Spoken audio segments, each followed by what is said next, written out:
ममता जी का बहुत धन्यवाद करता हूं कि उन्होंने आज मुझे यह बोलने का अवसर दिया। अभी विप्लव जी बात कर रहे थे वुमेन एम्पावरमेंट की। कितना हुआ इनकी तरफ मुझे मालूम नहीं, हालांकि मुझसे ज्यादा भारतीय जनता पार्टी वालों को और कोई नहीं जानता। जितने बैठे में उन सबों से सबसे संभवतः पुराना मैं ही होऊंगा और इनको मैं भली भांति पहचानता हूँ। बात महिला की करेंगे लेकिन महिला के लिए कुछ करेंगे नहीं। ये हमारी लीडर हैं जिन्होंने 40% सांसद इस लोकसभा के अंदर यहाँ पर ममता जी ने भेजा है। हमने सुना था कि 2022 में 5 ट्रिलियन इकोनॉमी बनेगी। 2014 में जब सरकार आई थी तो मैं भी उसी तरफ था और मैंने सुना था जब ये कहा गया था कि न खाऊंगा न खाने दूंगा, तब मैंने 400 करोड़ का भ्रष्टाचार, जिस खेल ने मुझे आन बान शान मान मर्यादा जिस देश के लिए मैं खेला, वहां पर 400 करोड़ का घोटाला हुआ था, मैं लेकर गया था। लेकिन उस घोटाले के ऊपर कोई चर्चा नहीं हुई। मुझे जिस प्रकार से विभीषण को लंका से निकाल दिया गया था, मुझे भी उसी विभीषण की तरह उस लंका से बाहर निकाल दिया गया। मैं एक एक चीज और रात इनके जानता हूं, मैं उस विषय पर अधिक नहीं जाऊंगा। महिलाओं के बारे में क्या इनकी राय है वह भी मैं जानता हूं। 2014 से मुंगेरी लाल के हसीन सपने सामने देखते रहे हैं और उन हसीन सपनों को कब पूरा होता हुआ देखेंगे मालूम नहीं, क्योंकि लक्ष्य ये था कि 2022 में जब अमृत काल होगा, 75 वर्ष हमारे आजादी के पूरे होंगे, तो सबके सर पर छत होगा, नल में जल होगा, नल में जल होगा, गैस होगी, बिजली होगी। लेकिन यह लक्ष्य 2047 पे चला गया। जो 2022 में होना था वो 2047 पे चला गया। इस सदन में कितने जिंदा होंगे नहीं होंगे मालूम नहीं, वो लक्ष्य देख पाएंगे या नहीं देख पाएंगे। यह रूप है, स्वरूप है कि इतना आगे बढ़ा दो कि इंसान पूछने वाला ना रहे। 5 ट्रिलियन इकोनॉमी बढ़ाने की बात है। बात यह भी थी कि 2 करोड़ नौकरियां हर साल लगेंगी, यानी मैं 11वां साल न लेके केवल 10 साल ले लूं तो 20 करोड़ नौकरियां होती, और एक परिवार में 5 व्यक्ति ले लूं तो 100 करोड़ लोगों का इज्जतदार जिंदगी जी सकते थे। वह 20 करोड़ नौकरी करते और उनके साथ 5-5 परिवार में रहते तो 100 करोड़ लोगों को आराम से जीवन पोषण हो सकता था। लेकिन बार बार सुनने को यही मिलता है कि मोदी जी 80 करोड़ लोगों को 5 किलो राशन दे रहे हैं, 25 करोड़ लोगों को अभी गरीबी रेखा से निकाला गया, यानी कि 105 करोड़ थे गरीबी रेखा के नीचे। मैं ये कहना चाहता हूं, पैसा किसका है? जो राशन आ रहा है वो पैसा किसका है? वह पैसा उन लोग 2% लोगों का है 140 में से, जो इनकम टैक्स देते हैं। कम से कम उन इनकम टैक्स वालों को तो धन्यवाद कर दीजिए कि आपके द्वारा जो कर लिया जा रहा है उसके माध्यम से 80 करोड़ लोगों को अनाज मिल रहा है। लेकिन वो नहीं करेंगे, बात करेंगे मोदी जी की। कभी भी देश में जो लोग हैं उनको कभी धन्यवाद किया जाए सो नहीं होगा। 5 ट्रिलियन इकोनॉमी की बात होती है, पूंजीपतियों के 14 लाख करोड़ कर्जा को माफ कर दिया जाता है, माफ कर देते हैं। उनको 20% टैक्स लगता है, हमको 30% टैक्स लगता है। और जब हमको 30% टैक्स लगता है तो अगर 36 लाख रुपया कोई महीने में कमाता हो, उसका अगर 30% टैक्स आप पूरा साल का लगा ले तो 10 लाख रुपया उसका चला गया, यानी 3.25 महीने का टैक्स गया। उसके ऊपर जीएसटी लगा ली तो 1.5 महीने का जीएसटी भी 18% खाने पीने सब पर लगा हुआ है, वो चला गया। मतलब 5 महीने का उसकी आमदनी जो है वो टैक्स में चली जाती है। पूंजीपतियों को 14 लाख करोड़ रुपया माफ कर दिया जाता है। लेकिन यही किसान जो यहां आकर सीमाओं पर 700 लोग मारे गए, जिनकी शहादत हुई, वह जब अपनी मांग करने के लिए आते हैं तो उनसे पूछा नहीं जाता।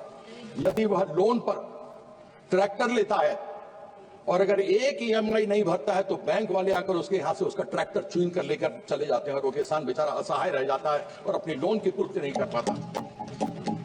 जो गरीब आदमी लोन पर मोटरसाइकिल खरीदता है और हमारे घर में आकर के लोगों के यहाँ खाना बांटता है, आप लोग मंगाते होंगे, आप लोग भी स्विगी से, जोमेटो से, ब्लिंकिट से, वह बेचारा अगर ईएमआई नहीं दे पाता तो आप उसका मोटरसाइकिल जब्त कर लेते हैं, उसके रोजगार का जरिया खत्म, उसका परिवार फिर भूखों मरता है। यह गरीब लोगों के साथ इन लोगों की इस प्रकार की प्रथा है। 30% टैक्स, 2 करोड़ लोग, 2% यानी 2.8 करोड़ लोग, 140 करोड़ लोग में 2% लोग इनकम टैक्स देते हैं, यानी 2.8 समझिए 3 करोड़ लोग देते होंगे, 3.5 करोड़ देते होंगे, 4 करोड़ देते होंगे। वह उनको 30% में आप 12 लाख की छूट देते हैं, लेकिन एक गरीब आदमी जिसको आप 80 करोड़ लोगों को जो 5 किलो अनाज देते हैं तो उसको तो न तेल मिलता है, न मसाला मिलता है, न उसके पास गैस खरीदने की क्षमता है, वो बेचारा क्या करे। ऐसे में जीएसटी पर तेल हो, साबुन हो, घी हो, पनीर हो, दूध हो, आटा हो, चावल हो, सब पर आपने जीएसटी लगाया हुआ है। और वो जीएसटी चाहे पूंजीपति हो, चाहे मध्यम वर्ग का आदमी हो, चाहे गरीब आदमी हो, सबको बराबर से देते हैं। अगर डायरेक्ट टैक्स जिसमें फायदा केवल वह 2% लोगों को हुआ जो इनकम टैक्स दे रहे हैं, अगर इनडायरेक्ट टैक्स में यानी जीएसटी में यदि कमी की जाए तो फिर सब 140 करोड़ लोगों को फायदा हो सकता है, उनके खरीदने की क्षमता बढ़ सकती है, लेकिन वो सोचेंगे नहीं। मैंने एक बार पूछा था, यहां राज्य मंत्री जी बैठे हैं, इनसे मैंने कहा था कि आप क्या करते हैं, जीएसटी में कमी क्यों नहीं लेकर के आते हैं? तो मुझसे खड़े होकर इन्होंने जवाब दिया कि पश्चिम बंगाल का भी नाम जीएसटी में है। सर मैंने कहा यहां बैठे में उनको दिखाया, हुजूर आपके बिना मैं कहीं जा ही नहीं सकता, आपके बिना कहां जाएंगे मलिक। इन्होंने जवाब दिया कि पश्चिम बंगाल भी उसी में है। बिल्कुल मैं मानता हूं कि पश्चिम बंगाल भी उसी में है। टोटल 31 है राज्य, जिनमें से 20 यानी 16 में बीजेपी और 4 और मिला दे तो एनडीए मिलकर के 20 राज्यों के अंदर इनकी सरकार है। 11 राज्य वो गैर भारतीय जनता पार्टी के हैं, टोटल हो गए 31। साथ में इन्होंने प्रावधान जीएसटी में किया हुआ है कि केंद्र सरकार जिस दिन जीएसटी की मीटिंग होगी, जितने सदस्य बैठे होंगे उन सदस्य की 1/3 वोट का पावर सेंट्रल गवर्नमेंट के पास होगा। यानी अगर मान लीजिए 31 का फुल हाउस हो, उसमें से 1/3 इनको हो तो 10 हो गया, 21 और 10 31 हो गया, 11 इधर हैं। तो फिर जब आपके हाथ में इतनी ताकत है, आप जीएसटी काउंसिल की बात करते हैं,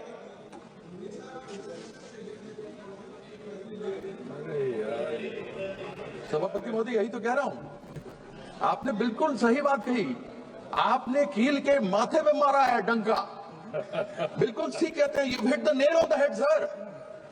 31 लोग इनके हैं, अगर इनके वोट में 10 मिला लूं तो 21 इनके राज्य, 20 इनके राज्य, 10 उसके ऊपर 31 लोग आए हैं, वो 30, 11 विपक्ष के, तो 30 लोग बैठे हुए हैं। तो फिर तेल, घी, पनीर, दूध, आटा, चावल और तो ये कम कर सकते हैं क्योंकि इन्हीं की मेजोरिटी है। जीएसटी काउंसिल में तो इनको मेजोरिटी बनानी, किसी और की थोड़ा बनानी है। तो आपने जो कहा मैंने सही कहा ना अध्यक्ष महोदय, सभापति महोदय, है ना, कंसेंसस, कंसेंसस, आपने जो कहा वही फैक्ट मैंने कही आपके सामने।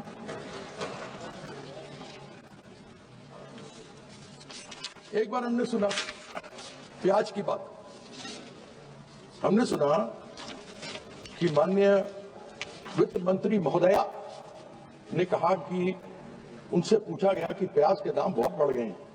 उन्होंने कहा मैं प्याज खाती नहीं इसलिए मुझे दाम मालूम नहीं। सभापति महोदय, पेट्रोल और डीजल तो हम लोग भी नहीं खाते, लेकिन दाम तो मालूम है। Petrol diesel, yes, no, we don't eat petrol diesel like she doesn't eat onions, but yet we know the price. Price तो हमको मालूम है साहब कि पेट्रोल डीजल के दाम क्या है। और सेंट्रल गवर्नमेंट ने पेट्रोल डीजल के अंदर पेट्रोल में 19.9 प्रति लीटर का एक्साइज लगाया हुआ है, डीजल में 5.8 रुपए प्रति लीटर का इन्होंने एक्साइज लगाया हुआ, ये बढ़ाया है इन दिनों। जिस समय स्वर्गीय मनमोहन सिंह जी हमारे प्रधानमंत्री थे, उस समय कच्चे तेल की कीमत $112 प्रति बैरल थी। तब उस समय दिल्ली की बात करता हूं, 65 रुपए प्रति लीटर पेट्रोल था।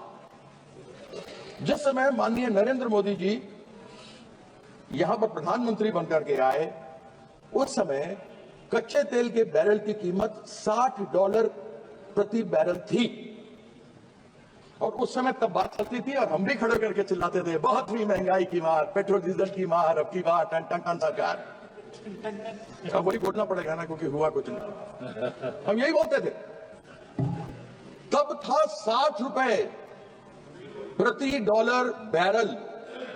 मनमोहन सिंह जी के समय था $112 प्रति बैरल। तब था 65 रुपए। उसके बाद वो 60 से बढ़कर आज हुआ है 225 में 80 रुपए प्रति बैरल। लेकिन पेट्रोल और डीजल सेंचुरी मार रहा है। बेचारा विराट कोहली और रोहित शर्मा मारने में उसको बहुत मुश्किल हो रही है। और 3 साल से सेंचुरी पर बैठे हैं। क्यों नहीं कम करते एक्साइज? कर दे कम, और नहीं तो ले आए जीएसटी में। और फिर इन्हीं की है मेजॉरिटी। 31 राज्य 10% और मिला लीजिए, 31 के 41 में 31 ही है, 31। अच्छा। तो लोगों को बोलना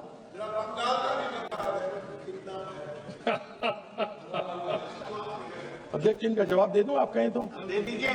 सबसे कम दाम अगर पेट्रोल और डीजल के कहीं किसी राज्य में है तो वह पश्चिम बंगाल के अंदर। जाइए गिरिराज जी, अपने बिहार से भर के आइए।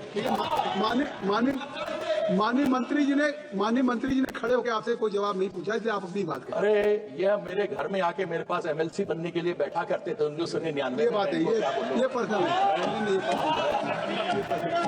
ये आप व्यक्तिगत आक्षेप नहीं करेंगे इस तरीके से। ये मुझे बताएंगे। इनको बात करने के तरीका नहीं, इनको बात करने की तमीज नहीं। माननीय कीर्ति आजाद, यह भारतीय जनता पार्टी के संस्थान है। ये भारतीय जनता पार्टी के संस्थान है जिनको बात करने का तमीज नहीं। आप अपने से बड़ों से कैसी बात की जाती है इनको ये नहीं मालूम। आप अपने सदन में किस तरीके से बात की जाती है इनको ये नहीं मालूम। ये तुम करके बात कर रहे हैं, मैं इनसे आप करके बात कर रहा हूँ। लेकिन आजाद जी इनका भगवान कुछ नहीं कर सकता, इनका कुछ नहीं कर सकता। ठीक है, ये देखिए आप करके बोलते हैं। माननीय कीर्ति आजाद जी, मैं आपसे बात, आप बहुत वरिष्ठ हैं। ये अभी आए आपसे बात, ये लाल बाबू प्रसाद के पास आके मेरे पास पड़े रहते थे। फिर वही बात आप कर रहे हैं। ये रिकॉर्ड में नहीं जाएगा, ये रिकॉर्ड में। देखिए आया था, आप बैठ जाए। माननीय मंत्री आप बैठ जाए। माननीय मंत्री, कपड़ा पहनने का लोन नहीं था, कपड़ा हमने सिलवाया। ये गलत बात है, ये आप बिल्कुल से रिकॉर्ड में जाएगा। इस तरह के आक्षेप आपसे अपेक्षा नहीं है। माननीय कीर्ति आजाद जी, इस तरह का आक्षेप बोलेगा तो मैं आप किसी माननीय सदस्य के ऊपर तमीज नहीं। आप बजट पे बोलिए। देखिए माननीय कीर्ति आजाद जी, आप बजट पे बोले। आप इस तरीके की बात किसी के ऊपर व्यक्तिगत आवाज आप सुन रहे हैं? आप सुन रहे हैं क्या बोल रहे थे? आप उनका रिकॉर्ड में नहीं जा रहा, उनका रिकॉर्ड में नहीं जा रहा। आप क्यों संज्ञान ले रहे हैं? रिकॉर्ड में नहीं जा रहा, आप संज्ञान मत लीजिए। आपको क्यों करते हैं? नहीं बोलिए, आप बैठे रहिए। आप चुप रहे। आप कीर्ति आजाद जी को मैंने सभापति जी 1.7 करोड़ रुपया जो पश्चिम बंगाल का बकाया है वह 1922 से पश्चिम बंगाल को नहीं दिया गया है, जिसमें एक जीएसटी है 2022 से नहीं दिया गया। 2022 से क्षमा कीजिएगा, 2022 से नहीं दिया गया। रिपीट कर दो फिर से। कितना 1,70,000 करोड़ रुपया जो पश्चिम बंगाल का हिस्सा है 2022 से पश्चिम बंगाल को नहीं दिया गया। उसमें हिस्सा जीएसटी का भी है। जीएसटी फेडरल इकोनॉमी है तो फेडरल जीएसटी तो आना चाहिए। आपने आवास का पैसा नहीं दिया, वो पश्चिम बंगाल की नेत्री ममता बंदोपाध्याय ने लोगों को आवास का दिया। इन्होंने स्कूलों के लिए नहीं दिया, सर्व शिक्षा अभियान के लिए नहीं दिया, वो भी पश्चिम बंगाल की नेत्री ममता बंदोपाध्याय ने अपने बजट से दिया। घर नहीं मिले, उसका भी बजट पश्चिम बंगाल की नेत्री ने दिया। इन्होंने आपत्तियां उठाई, आपत्तियों का जवाब दिया गया, यूटिलाइजेशन सर्टिफिकेट दे दिया गया, सब कुछ हो गया। जीएसटी काउंसिल में बैठक हुई, हेल्थ यानी स्वास्थ्य को लेकर सब बातें हुई। उसमें हमारे स्वास्थ्य साथी जो ममता बंदोपाध्याय की सरकार वहां चलाती है, उसको सबसे बढ़िया कहा गया। वह स्वास्थ्य साथी जो महिला, सबसे बड़ी महिला एक परिवार में होती है, उनके नाम से एक कार्ड होता है, और प्राइवेट हो या पब्लिक हो, महिला, उनके पति, उनके माँ बाप, उनके सास ससुर, उनके बच्चे सभी किसी भी निकटतम अस्पताल में जा सकते हैं, उपचार करा सकते हैं, और डायरेक्टली सरकार की तरफ से पैसा वहां पर हॉस्पिटल में दिया जाता है, इंक्लूडिंग प्राइवेट हॉस्पिटल। लेकिन हमारे जो यहाँ से मिलता है उसमें अनेकों मानक है, छत है तो नहीं मिल सकता, मोटरसाइकिल है तो नहीं मिल सकता, साइकिल है तो नहीं मिलेगा, और 2011 के सेंसस से तो यहाँ पर सभी को मिलता है। संक्षिप्त करें, 15 मिनट हो गया जी, मैं खत्म बात कर रहे हैं भाई। अब ये कहते हैं कि साहब इन्होंने मानक तय किया। अब ये मैं जानना चाहता हूं कि संविधान के किस प्रावधान में या किस धारा में ये लिखा हुआ है कि किसी एक रंग पर आप स्कूल को अगर आप रंगेंगे या अस्पताल को रंगेंगे तभी आपको पैसा मिलेगा? या हिंदू धर्म में एक ही रंग है, या हिंदू धर्म में अनेकों रंग हैं? हमारे सनातन में अनेकों रंग हैं। यह चाहते हैं कि केवल भगवा में रंग दें, लेकिन भगवा के अनेकों भी रंग हैं। जो महादेव के सिर में चंद्रमा इठलाता है वो सफेद है, सोमवार सफेद है, सफेद रंग है चंद्रमा का। मंगल हनुमान जी का है तो लाल है, बुद्ध प्रकृति है तो हरा है, बृहस्पति देवताओं के गुरु थे इसलिए पीला है, शुक्राचार्य राक्षसों के गुरु थे इसलिए राख है, शनि महाराज हम सब जानते हैं कि वह काले या नीले हैं, और हमारे जो सूर्यदेव हैं वह इंद्रधनुष हैं, सतरंगे हैं, उत्तर में शिव हैं तो सफेद है, दक्षिण में अयप्पन है तो काले हैं, पूर्व में मां काली है तो लाल सिंदूर और लाल टीका है, पश्चिम में गणेश है तो पीला है। फिर केवल भगवा कैसे मेरा हिंदू धर्म का रंग है, मुझे समझ नहीं आता। क्या चंद्रमा को भगवा करेंगे? ठीक है। क्या हनुमान जी को भगवा करेंगे? क्या मेरी बहन, बेटी, माँ के सिंदूर, लाल सिंदूर को और लाल टीके को भगवा करेंगे? मेरे पश्चिम बंगाल का रंग सफेद और नीला है। नीला शनि महाराज का रंग है। नीले को ये भगवा करना चाहते हैं 2021 में। तो 2021 में तो जब इन्होंने नीला करने के लिए आया था, जब ये अपना ध्वज गाड़ने आए थे, तो 2021 में तो शनि महाराज का ढैया लग गया। इस बार जो आएंगे ना 2026 में, इस बार 7.5 लगने वाला है। इस चीज आपके एक सदस्य को और बोलना, मैं आपके एक सदस्य को और बोलना करता हूँ। बहुत बहुत धन्यवाद। समय बोलने को बहुत कुछ था, लेकिन मेरे भाई साहब ने समय ले लिया, इस कारण से मुझे अपना वक्तव्य को छोटा करना पड़ रहा। मैं आपको धन्यवाद करता हूँ। धन्यवाद।